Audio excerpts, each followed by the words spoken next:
నాకు బుద్ధి తెలిసి 45 ఏళ్ళు అవుతుంది. ఈ 45 ఏళ్లలో కామారెడ్డిలో ఆ వర్షాన్ని అట్లాంటి ఉత్పత్తాన్ని నేను చూడలేదు. ఇది విలయం వచ్చింది కాబట్టి వాళ్ళు అక్కడ ఇరుక్కున్నారు. అందరూ ఫస్ట్ ఫ్లోర్లలో ఉన్నారు. ఉదయం నుంచి కరెంటు లేదు, భోజనం లేదు, నీళ్లు తాగదామంటే నీళ్లు లేవు. వాళ్ళు ఇబ్బంది పడుతున్నారు కాబట్టి ఏం చేద్దామంటే డివైడర్ తీస్తే తప్ప అది సొల్యూషన్ కాదు అని ఆ డివైడర్ మొత్తం తీసేయడం జరిగింది. అది కూలిపోలేదు, ఇది ప్రజలు గమనించాలా. అది తీసేస్తే వెళ్ళిపోయిందే తప్ప నీటి పోటుకు అది పడిపోయింది, క్వాలిటీ లేదని కామెంట్లు చేస్తున్నారు. అది తప్పు అని చెప్తున్నారు. ఏ టైంలో ఏం మాట్లాడాలో కూడా తెలియని మనుషులు సోషల్ మీడియా వాళ్ళు ఉంటే ఇంకా నేను వాళ్ళకి సమాధానం ఎలా చెప్పాలో కూడా నాకు అర్థం కావట్లేదు. అది మొత్తం తీసేసిన తర్వాత రాత్రి 8 గంటలకు మొత్తం అయిపోయింది తీసేయడం.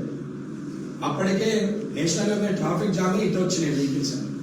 మళ్ళీ లాభం లేదని చెప్పేసి అవన్నీ తీసేసినాక వాటర్ పోతే కరెక్ట్ గా చూసుకుంటూ వచ్చి ఎక్కడైతే బ్రిడ్జ్ ఉంది ఆ బ్రిడ్జ్ పోయిందా ఉన్నదా అని చెప్పి జేసీబీతోనే దాన్ని ఇట్లా ఇట్లా ఇట్లా కొట్టుకుంటా మొత్తం చెక్ చేసుకుంటూ అవతల వరకు వచ్చింది. ఓకే ఇది క్లియర్ ఉంది, 1 గంట అయితే నీళ్ళు అయిపోతాయి అని చెప్పేసి వెయిట్ చేసినాం. అప్పుడు కనకనగర్ కాలైంది, తర్వాత హౌసింగ్ బోర్డ్ కాలైంది, సరంపల్లి కాలైంది, కౌండన్యగర్ నగర్ కాలైంది. అప్పుడు నీళ్లు జిఆర్ కాలనీలో 2 ఫీట్లు 3 ఫీట్లకు వచ్చింది.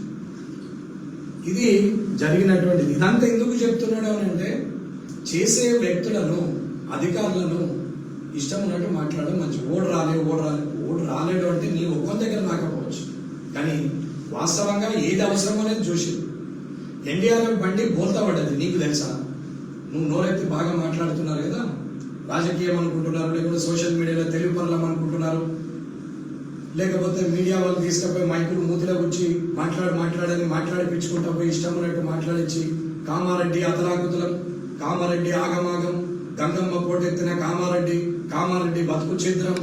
అరే రామ, 11 గంటల వరకు ఎవరి ఇంట్లో వాళ్ళు వెళ్ళిపోయే పరిస్థితి వచ్చినప్పుడు మనం చెప్పే విధానం అన్నది సరిగా ఉండాలి.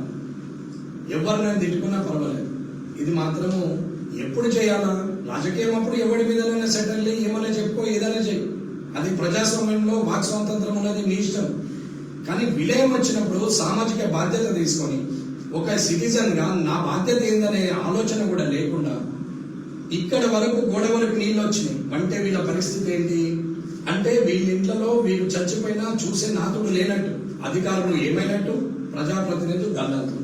ఏంది ఇది? ఏం నడుస్తున్నది? ఇలా చేయడం వల్ల ప్రజలకు అనవసర యంత్రాంగం మీద నమ్మకం అవుతుంది. సరే రాజకీయ నాయకుల మీద లేకపోతే కనీసం యంత్రాంగాన్ని అయితే నమ్మాలి కదా. ఎన్డీఆర్ఎఫ్ బండి పడిపోతుంటే కళ్ళ ముందర పడిపోయింది, కొట్టుకపోయింది. అది జిఆర్ కాలనీ దగ్గర 6 ఫీట్లు ఉన్న రోడ్ డివైడర్ ఫీల్డ్ మీదికెళ్ళి పోస్తున్నాయి నీళ్లు పోయి సరంపల్లి దగ్గర దాకా చేరినాయి. ఏం చేస్తే ఇది లాభం అవుతుంది అనేది ఆలోచిస్తే డివైడర్ పోతే 50 లక్షలు పోతాయి, తీసేయడం జరిగింది. 11 గంటల వరకు జిఆర్ కాలనీలో ఉన్న అందరూ వచ్చారు. హ్యాండిక్యాప్డ్ అమ్మాయి కూడా వచ్చింది. వీడియోలు తీస్తుంటే కూడా ఏమయ్యా రీల్స్ ఎందుకు, ఫోటోలు ఎందుకు, మీ ఇంటి ఆడోళ్ళు అయితే ఇట్లా తీస్తారా? ఏం చేస్తున్నారా? కష్టంలో ఉన్నారు, ఎమోషన్లు ఉన్నారు, కళ్ళకి నీళ్ళు వస్తున్నాయి. వాళ్ళు తిండి లేదు, మంచినీళ్ళు లేవు, మీరు అనవసరంగా ఫోటోలు వీడియోలు తీయద్దు అంటే తీయలేరు, కామ్ అయిపోయారు. అది కూడా వైరల్ చేసారు, నాకేం ఇబ్బంది లేదు. నేను మాట్లాడింది నిజమే కాబట్టి తప్పేం లేదు, మళ్ళీ రిపీట్ చేస్తాను. ఇకపోతే ఎన్డీఆర్ఎఫ్ ఎస్డీఆర్ఎఫ్ వచ్చేది స్టాగ్నెంట్ వాటర్లో బోటు పని చేస్తుంది, కానీ ఫ్లోటింగ్ వాటర్లో బోటు పని చేయదు. ఇది చదువుకున్నోడు ఈత వచ్చిన వాళ్ళకి అయితే తెలుస్తుంది, ఈత రాని వాళ్ళకి నాకు తెలియదు, కానీ ఈత వచ్చిన వాళ్ళకి అయితే తెలుస్తుంది. బోటు పనిచేయదు, నీళ్లు పోవడం తప్ప వేరే మార్గమే లేదు. అది లిఫ్ట్ కూడా చేయలేదు, హెలికాప్టర్ చాపర్ అంటే టైం కూడా లేదు, అది అయ్యేది కాదు. ఇవన్నీ కాదమ్మా. ఇక్కడ ఏం చేద్దామంటే ఒక మహిళ ఉండి ఏఎస్పీ గారు ముందుకు అడిగేసారు, అందరు భయపడుతుంది. ఇది గౌరవించాలి మనం. ఇది జరిగిన తర్వాత అక్కడ వెళ్ళినేమో వాళ్ళందరినీ తీసుకొని వచ్చారు, అయిపోయింది. షెల్టర్లకు పోయేటోళ్ళు ఇళ్ళకి పోయారు, షెల్టర్లకు పోయారు. భోజనాలు అరేంజ్మెంట్ అయ్యేది. అయ్యప్ప సేవా సమితులు, డాక్టర్ ఈశ్వర్ దాస్ గారి అబ్బాయి, వీళ్ళందరూ కూడా 3-4 వేల ప్యాకెట్లు అయ్యప్ప సేవా సమితులు చేసి పంపించారు. అది రెస్పాన్సిబిలిటీ, అది సోషల్ రెస్పాన్సిబిలిటీ. నా ఇంట్లోనైతే నీళ్ళు రాలేవు, నేను ఓటీటీలో సినిమా చూసుకుంటూ కూర్చుంటా, నాకేమలేదు, నేను బంగ్లా మీద ఉన్నా అని చెప్పి నాకైతే కరెంట్ ఉంది, నాకైతే ఇళ్ళకి నీళ్ళు రాలేవని ఎవరు కూర్చోలేదన్న. అందరూ పనిచేసి పనికి మార్చిన విధవలు టీవీల కాడ కూర్చుంటే సోషల్ మీడియాలో కామెంట్లు పెట్టేటప్పుడు తప్ప ఎవరు కూడా అందరూ కూడా కామారెడ్డిలో సహకరించారు. ఇది జరిగింది. ఇకపోతే నేను సోషల్ మీడియాకు నేను ఎప్పుడూ ప్రిఫరెన్స్ ఇవ్వలేదు. ఇది వాస్తవం, నేను మీ ముఖంగానే చెప్తాను. కష్టంలో వాడేస్తున్నాడు, సూర్గాలు ఒకటి ఏడిస్తే ఇంకోటి ఏడిచినాడు. నేను ఒక వీడియో కెమెరాని పెట్టుకొని నా ముందర ఒకరిని నా ఇంకో బండి పెట్టుకొని నేను నడుస్తుంటే అన్నస్తుండు, మా రాజు వస్తుండు, మా అన్న బడుగు బలైన వర్గాల అన్న వస్తుండని వీడియో పెట్టాలి. ఏమని పెడతారన్నా? పాటలు వేసుకోవాలి. పని ఉన్నది, పని మీద ఒక్క వీడియో కోసం కూడా ఆలోచించలేదు. బీబీపేట మండలం పోయినా, కాచాపూర్ పోయినా, పెద్దమల్లారెడ్డి పోయినా, బీపేట పెద్ద చెరువు కాడికి పోయినా, వాగు కాడికి పోయినా, టోల్ గేట్ కాడ చూసినాం, రామేశ్వరపల్లి చూసినా, తిప్పాపూర్ చూసినా, ముట్టాడపల్లి చూసినా, వంతందేవపల్లి చూసినాము, భవానీపేట చూసినాం, ఆరపల్లి చూసినాం, ఆ బలవంచ వాగు చూసినాం. తిరిగి మళ్ళీ రిటర్న్ వెనకపోయి అటుకెళ్ళి ఆనగెళ్ళి ఈనగెళ్ళి శ్రీకాంతం మీదకి వాడి మళ్ళీ రిటర్న్ వచ్చి టోల్ గేట్. విపత్కర పరిస్థితుల్లో పని చేస్తున్నప్పుడు మానవత్వం అనేది కనపడాలి. అది కూడా ఆ రోజు కూడా మానవత్వం కనపడకపోతే నా దృష్టిలో వాడు మనిషే కాదు. జరిగింది, అవన్నీ చేసినాం, లిఫ్ట్ అయింది. కానీ ఎస్డిఆర్ఎఫ్ ఎన్డీఆర్ఎఫ్ వాళ్ళకి ఏం చెప్పినాం? చిన్నమల్లారెడ్డిలా చెరువులో ఇరుక్కున్నారు, వాళ్ళని తీసుకురండి ఫస్ట్ అని చెప్పినాం. యాడారంలో గుళ్ళే ఉన్నారు, సేఫ్ ఉన్నారు, ఇబ్బంది లేదు. కౌండిన్యా కాలనీలో టాకి మీద ఉన్నారు, ఇబ్బంది లేదు. జిఆర్ కాలనీలో పైన మీద ఫస్ట్ ఫ్లోర్ ఉన్నారు, ఇబ్బంది లేదు.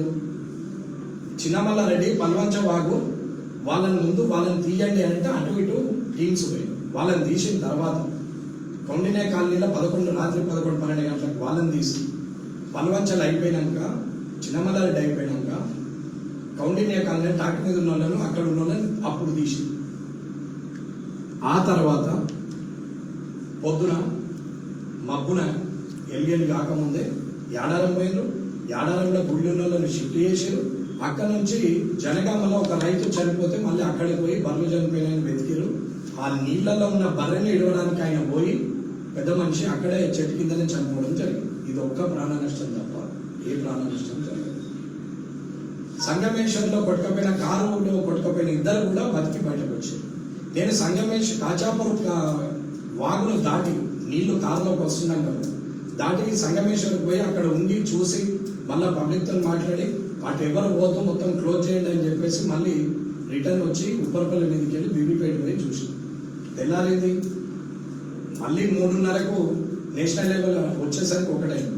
3:30కు నేషనల్ లెవెల్ ట్రాఫిక్ జామ్ అయితే కలెక్టర్కు మళ్ళీ ఎస్పీకి మాట్లాడారు. సరే అది ఒక్క బాగపడింది, దిగబడింది, ఒక బండి గిట్ట పోయాలంటే కష్టం, కొంచెం వెళ్తురు కానీ అని అంటే 6 గంటలకు అది మళ్ళీ ఇంటర్వ్యూలో తీసి 1 వేలో 2 సైడ్ మెల్లమెల్లగా అప్పటికి 8 గంటలైంది. బస్సులలో ఆడోళ్ళు మొగలు. ఇది ఎట్లన్నా? ఆడోళ్ళు చిన్నపిల్లలకి ఎట్లాను? ఇది ఎట్లన్నా? ఒక్కసారైనా ఆలోచించాలి కదా ఎవరైనా. రోడ్డు మీద అవసాన దశలో ఇబ్బందుల పరిస్థితిలో ఉన్నారు. వాళ్ళను అటో ఇటో దాన్ని తీర్చేద్దామని 6 గంటలకు వాళ్ళని అటు చేసి మళ్ళీ జిఆర్ కాలనీకి పోయింది. జిఆర్ కాలనీ పరిస్థితి బురదమయం ఉన్నది, మొత్తం డ్రై అయిపోయింది, మొత్తము ఇబ్బంది, మొత్తం బురదనే ఉంది. కౌండిన్యా కాలనీకి పోయింది. ఇద్దరే వ్యక్తులు అడుగున్నారు. ఆడ పోయి కౌండిన్యా కాలనీ రోడ్లన్నీ కొట్టుకపోయి మొత్తం టాకి దాకపోయి ఆ గుడి మైసమ్మ గుడి కాడ దాకపోయి మళ్ళీ వాపస్ వచ్చి బండెక్కి రాగా ఇద్దరు వ్యక్తులు చూసినారు. చూసి అన్న ఎటు వచ్చారు అంటే చూసిపోదామని వచ్చినామని చెప్పి నేను పని చేసేది ఉన్నాను. నేను ఇంతకుముందు అన్నట్టు ఒక బండి ముందు, ఓ 4 బండ్లు వెనుక, ముందే ఒక 50 మంది కార్యకర్తలు పంపి ఆడ ఉన్న వాళ్ళందరినీ రెడీగా ఉండి ఎమ్మెల్యే సాబ్ వస్తుండీ, రాజు వస్తుడు, మీరంతా పని రోజులు నిలబడాలని ప్రజలకు చెప్పి ఆడ నేను ఒక ముందట ఒక వీడియో కెమెరా పెట్టుకొని ఇక పాట పెట్టుకుని పోయేది.